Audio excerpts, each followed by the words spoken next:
Hello guys, Solo Earth Signs, Virgo, Capricorn, Taurus. Welcome dito sa aking channel, Kapalaran 888. Welcome. Alamin natin kung anong messages, vibration, gabay, energy para sa inyong lahat. Magtanong ka muna kung ano yung gusto mong tanong sa araw na ito, Earth Signs, para dito sa tarot deck na to. Sasagutin ka niya. Okay, ito yung sagot niya. Wait, maghintay ka daw.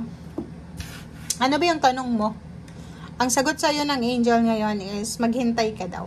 Hindi pa sa ngayon. Huwag kang gagawa ng desisyon sa ngayon na pwede mong pagsisihan. Maghintay sa tamang panahon. Magpasensya. Pera ba yan? Relationship? Travel? Wait daw muna.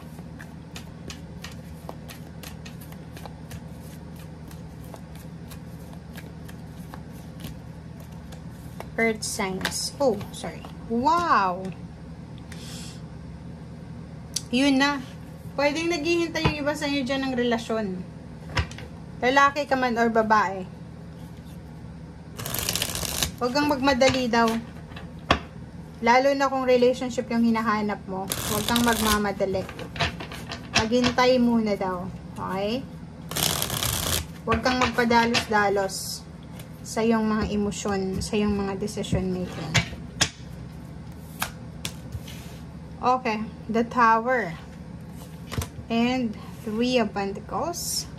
O, kung makikita mo dito, ang baraha mo is nagsasabi na kailangan mong maghintay para hindi ka makaranas ng the Tower. Yung the Tower is panghihinayang, kalungkutan, disappointments, pagbagsak ng pangarap, or kano pa man.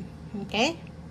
So, ang unahin mo daw sa ngayon is, kung ikaw ay nasa estado ng pag-aaral, mag-aaral ka. Kung nasa estado ka ng career, mag-focus ka sa career mo. Mag-focus ka sa craft mo. And, yung 10 of Cups, sinasabi na to be followed na lang daw. Okay? So, ibig sabihin, kung anong edad ka mayroon sa ngayon, kailangan mong maghintay. Kailangan mong maghintay. Like, may iba, di ba, na nasa 20 years old, wala pang trabaho, pero inuna yung pag-aasawa. So, hindi ka makaka-resonate dito. Kasi ang sinasabi ng baraha, na kung nasa 20 plus years old ka na, gusto mo nang mag-asawa, sabi ng baraha dito, make sure mag-focus ka muna sa trabaho mo, or mag-focus ka muna sa sarili mo. Kasi yung 10 of Cups, yung emotional fulfillment and happiness, is to be followed na lang siya. Diba? Parang ganun. So, ibig sabihin, planuhin mo yung iyong buhay ng maayos. Okay? Yun ang sinasabi sa'yo. Okay, Page of Swords and Page of Cups, diba? So, ang future mo, sinasabi ng baraha, huwag kang masyadong mag-alala para sa iyong future kasi yung hinaharap mo, yung future mo is kung ano yung ginagawa mo sa ngayon. So, ikaw yung magde-decide niyan, diba? So, if gusto mong maging successful yung relationship mo, make sure na huwag tayong magmadali, pag-aralan natin yung relationship. Dahil, di ba, may mga iba na nagsisisi sa bandang huli, lalo na yung nag-aasawa ng maaga, or lalo na yung mga taong nagdidesisyon ng hindi pinag-iisipan. Okay? So, research. Hanapin natin yung tamang impormasyon, lalo na sa relationship. Huwag kang magpapakasal agad-agad. Okay? Okay. Nakikita ko sir dito na pwedeng, yon, nasa 5 of Wands ka eh. Hindi mo alam kung ano yung priority mo sa ngayon. Pwedeng may nag-o-offer sa'yo ng love, pero kailangan mong i-focus yung sarili mo sa career. Kasi may King of Cups dito eh. Parang may nag-o-offer sa'yo ng relationship, or yun, relasyon, intimate. May nag-o-offer din sa'yo ng pera. So, pwedeng dalawang tao to. Dalawang tao yung pinagpipilian mo. Magkaribal siguro sila kasi 5 of Wands. It's either yung isa mayaman, yung isa mahirap. pero love yung ino-offer ng mahirap. Yung mayaman, pera. Or pwedeng nandun ka sa crossroad kung uunahin mo ba yung relationship or uunahin mo yung pera.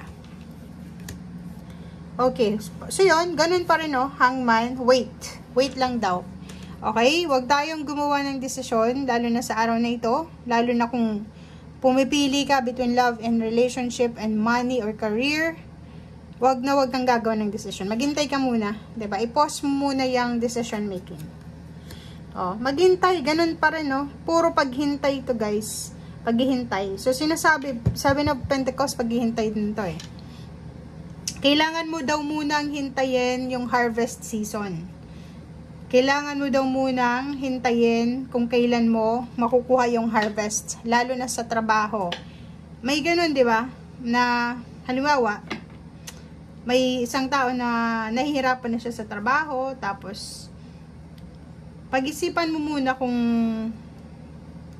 magre-resign ka ba, kasi baka kung kailan ka magre-resign tsaka ka ipopromote, 'di ba? So ingat-ingat tayo. Makinig ka sa sinasabi ng intuition mo. And at the same time, sinasabi ng baraha dito na ang kailangan mong i-focus sa ngayon is kung paano mo babalansehin yung financial. So, wag kang masyadong nakafocus sa emotional. Wag kang masyadong mag-focus sa commitment na ino-offer sa'yo. Kailangan mo mag-focus kung paano mo pauunlarin yung buhay mo. Kung paano mo makakamit yung kung ano man ang minamanifest mo.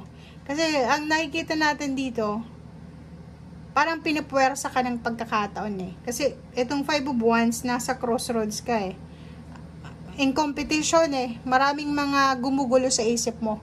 Sa puso mo, sa decision making mo, hindi ka makapag-decision or hindi mo alam kung ano yung tamang decision making kasi nape-pressure ka. Para hindi ka daw manghinayang, 5 of Cups, huwag kang gagawa ng decision muna, 'di ba? Huwag ka munang ma-excited, 'di ba?